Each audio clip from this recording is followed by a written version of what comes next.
December 9, 1965. The sun had already dipped below the jagged horizon of the Laurel Highlands, leaving the small village of Kecksburg, Pennsylvania, in the grip of a biting winter chill.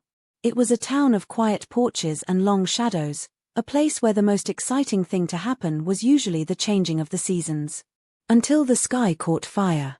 Witnesses across 6 states saw it, a brilliant, golden fireball, trailing a plume of thick, dark smoke, screaming through the atmosphere. But it didn't burn up. It didn't vanish. It banked. It turned. And then, with a thud that vibrated through the limestone bedrock of Westmoreland County, it buried itself in the soft earth of a wooded ravine. The locals who reached the site first spoke in hushed, trembling voices of what they found resting in the mud. It wasn't a plane. It wasn't a meteor. It was a giant, bronze-colored acorn, the size of a Volkswagen Beetle, etched with strange, nonsensical symbols around its base, markings that looked like Egyptian hieroglyphs, but felt like something much older. But the mystery of the object was quickly eclipsed by the mystery of the men who followed it.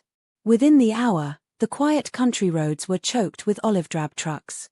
Soldiers with no insignia, carrying sidearms and flashlights, cordoned off the woods. They didn't ask the locals for help, they ordered them away at gunpoint.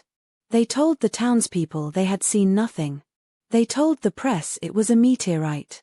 By dawn, a flatbed truck carrying a top-covered shape had sped away into the mist, leaving behind only deep tire ruts and a silence that felt like a physical weight. For decades, we called it the Pennsylvania Roswell. We looked to the stars and wondered what kind of traveler had crashed in our woods. But as the years passed, a darker folklore began to take root in the taverns and kitchen tables of Kecksburg, a legend not of monsters from space, but of monsters from within. We now know that for 80 years, the sky has been a stage for a grand theater of deception. We know that in 1945, the government silenced the truth about Japanese fire balloons to prevent panic. We know that in 1947, they invented a weather balloon to hide a spy project called Mogul.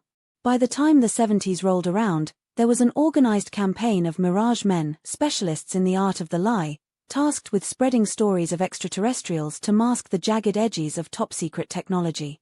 The folklore of Kecksburg has shifted. The Acorn is no longer just a fallen star.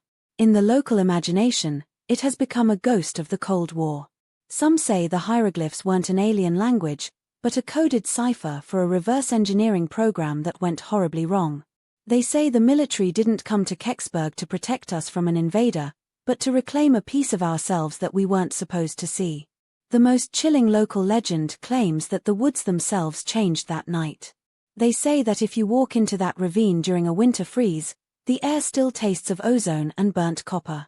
They say that the disinformation wasn't just meant to hide a craft, it was meant to hide a truth so terrifying that an alien invasion seemed like a comforting alternative.